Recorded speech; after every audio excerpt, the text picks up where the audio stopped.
في زمن كان فيه الفن والنجومية بيملوا الدنيا، وفي وسط التصفيق والأضواء كان فيه قلوب فنانين كبار حاسين بفراغ كبير، محتاجين كلمة صادقة تهديهم للطريق الصحيح. الكلمة دي لقوها عند الشيخ محمد متولي الشعراوي، اللي بقى ملجأ لناس كتيرة من أهل الفن، مش بس كداعية لكن كأب حنون بيسمع ويفهم ويوجه. في فيديو النهاردة هنحكي لكم حكايات حقيقية ومؤثرة عن كبار الفنانين زي شادية وتحية كاريوكا وسهير البابلي وعماد حمدي، وإزاي كلمة واحدة من الشيخ الشعراوي غيرت حياتهم من الضياع والقلب الحزين لطريق التوبة والراحة النفسية.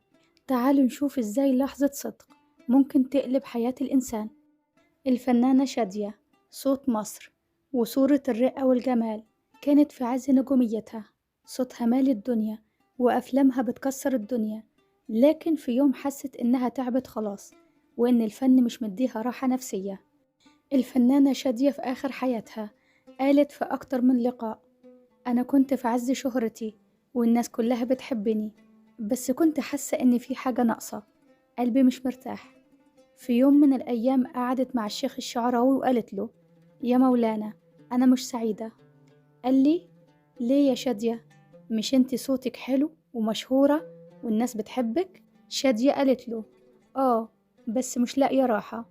ساعتها بصلي كده بابتسامة وقال لي: الراحة مش في التصفيق يا بنتي، الراحة في القرب من ربنا.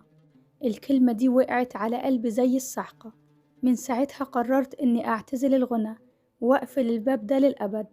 وصدقوني، عمري ما حسيت براحة زي اللي حسيتها بعد القرار ده.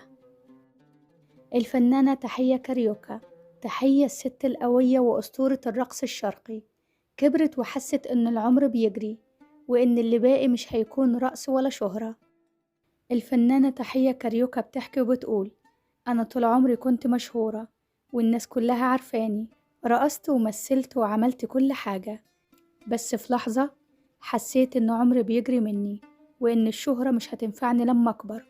في يوم من الأيام رحت للشيخ الشعراوي وقلت له: يا مولانا، أنا عشت عمري كله في الفن والناس بتشوفني رمز للرقص والسينما، بس أنا قلبي دلوقتي بيقولي قربي من ربنا. بصلي الشيخ الشعراوي وقال لي: يا تحية، ربنا بابه عمره ما بيتقفل، لو نويت التوبة بجد هتبقي أنضف من يوم ما اتولدتي. الكلمة دي ريحت قلبي جدا، ومن وقتها ابتديت أغير حياتي خالص. لبست الحجاب وبقيت أصلي وأقرأ قرآن، وصدقوني أنا اتحولت لإنسانة تانية خالص. بقيت بحس إن كل سجدة بتطهرني من الماضي. حتى الناس اللي عرفتني زمان قالولي: إحنا مش مصدقين إزاي تحية اتغيرت كده. وأنا كنت أرد عليهم وأقول لهم: اللي عايز ربنا عمره ما يتأخر عليه. تحية كاريوكا بعد التغيير ده بقت قريبة جدا من الناس الغلابة، كانت بتساعدهم وتمد إيديها لأي محتاج، وفضلت لحد آخر يوم في حياتها كده.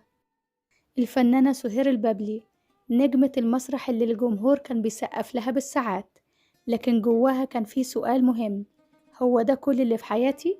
الفنانة سهير البابلي حكت عن تجربتها مع الشيخ الشعراوي وقالت: أنا كنت واقفة على المسرح والجمهور بيسقف لي وكنت فرحانة، بس جوايا صوت بيقول: هو ده كل اللي في حياتك؟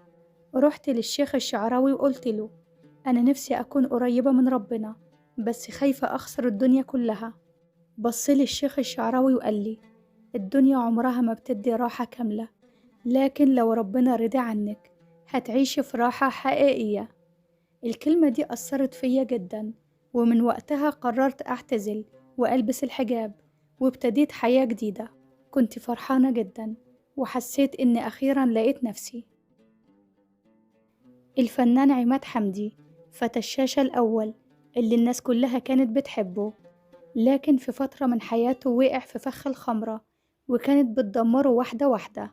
الفنان عماد حمدي كان معروف إن في فترة من حياته دخل في دوامة الإدمان، وكان بيشرب الخمرة، وده أثر عليه جامد سواء صحيا أو نفسيا. وحكى الفنان عماد حمدي وقال: أنا كنت نجم كبير، الناس بتحبني وبتشوفني فتى الشاشة الأول، بس للأسف في لحظة ضعف دخلت في سكة غلط، الخمرة.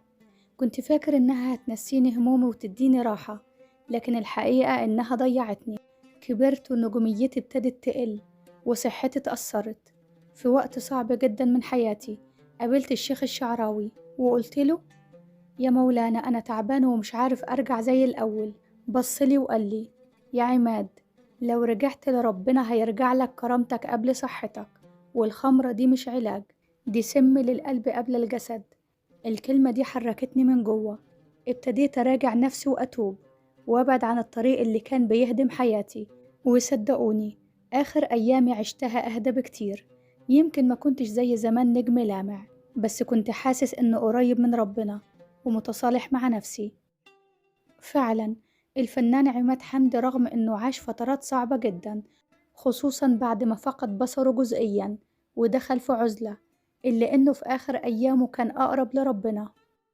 يمكن اللي بيجمع بين الحكايات دي إنهم كلهم فنانين كبار عاشوا تحت الأضواء، لكن في لحظة صدق دوروا على راحة القلب، ولقوا الراحة دي عند كلمة من الشيخ الشعراوي، كلمة صادقة خلتهم يغيروا حياتهم ويلاقوا السلام اللي كانوا بيدوروا عليه.